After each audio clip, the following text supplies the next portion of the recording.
তুই কি বেতন নিয়ে আসু? না আনি না তো তুই আনছু তুই বেতন আনছু? না কেউ বেতন আনি না। না আসসালামু আলাইকুম। ওয়ালাইকুম আসসালাম।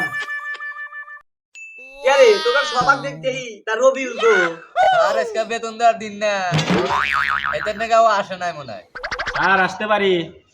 ও টেহান যদি নিয়ে এসে থাকোস তাহলে আয়, আর যদি টেহান না নিয়ে থাকোস তাহলে ওই গাটা দিয়ে আবার চলে আসা।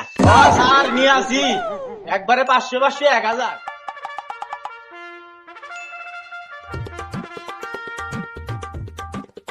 এ রবিউল তুই দাঁড়া। Yes sir. তুই ক এক যোগ এক কত হয়? এ আবার কোয়া না গে 11.5 হয়। চুপ! আর ও তো ঠিকই কইছে। এই যে এটা মুছে দিলি তো, এটা মুছে দিলি তো এক আর এক 11 হয়। এই সজীব দাঁড়া, এই সূত্রটা ক। a square plus 2ab plus b square. চুপ! তাই হইলো।